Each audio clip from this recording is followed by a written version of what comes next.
రాజ్యోగ సంతానంలో ఉంటుంది మాట.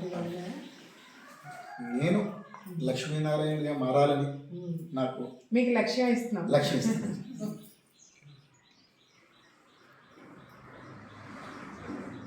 అది కూడా శుక్రవారం ఇస్తున్నాను. అంటే లక్ష్మీదేవికి ఇష్టమైన రోజు. నేను ఒక 8 సార్లు మీరు కట్ చేసేది. ఆ బాబాలో నేను కూడా యాక్ట్ చేశాను. నా పాత్ర ఏంటి అంటే, నేను ఒక ఆర్టిస్ట్ అనమాట. ఆ సినిమాలో డ్రామా అంటున్నారు కదా, ఆ డ్రామాలో నేను ఒక ఆర్టిస్ట్. నేను ఎలా బొమ్మ వేస్తానంటే, నారాయణుడు పడుకుని ఉంటాడు, లక్ష్మీదేవి కాళ్ళు ఒత్తుతూ ఉంటుంది.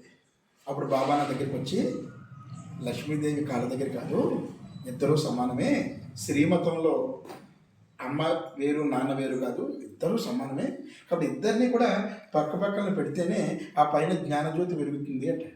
అప్పుడు నేను ఒక పెయింటర్ అనమాట. ఆ సినిమాలో ఇలా బొమ్మ వేసిన వాడిని నేను. చూడండి, అంటే పాత్ర డ్రామాలో నాకు ఒక పాత్ర 5000 సంవత్సరాల తర్వాత నాకు ఒక పాత్ర ఇచ్చారు.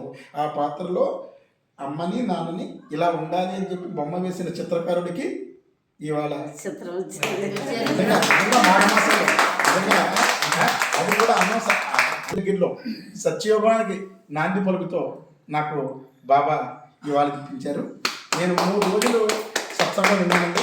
ఈ 3 రోజుల్లో నేను తెలుసుకున్నది ఏంటి అంటే, మన మాట, మన చూపు, మన పలుకు, మన నడక, మన నడత, మన ఆలోచన, మన ఆశ, మన శ్వాస, మన ధ్యాస ఆ ఈశ్వరుని మీద పెట్టగలిగితే, ఆ శివబాబా మీద పెట్టగలిగితే, ఈ బ్రహ్మబాబా ఎప్పుడు మన భుజం మీద చెయ్యి వేసి నడుస్తాడని ప్రగాఢంగా నమ్ముతూ, మాటలు మాత్రమే పక్కవాళ్ళు మురిసిపోయేలా, పక్కవాళ్ళు మెరిసిపోయేలా, పక్కవాళ్ళు మైమరిచిపోయేలా, పక్కవాళ్ళు ఓలలాడేలా, పక్కవాళ్ళు తేలిపోయేలా మాట్లాడడం కాకుండా, మనస్సు కూడా లోపల నుంచి కూడా అమ్మ ఓంకారం చేస్తూ నాభిలోంచి ఎలా అయితే ఓంకారం చేయమని చెప్తుందో, మనం ఏం మాట్లాడినా పూర్తిగా నాభిలోంచి రావాలి. నోరు మాట్లాడుతూ నొసలు వెక్కిరించినట్టు కాకుండా, వెనక మాటలు కాకుండా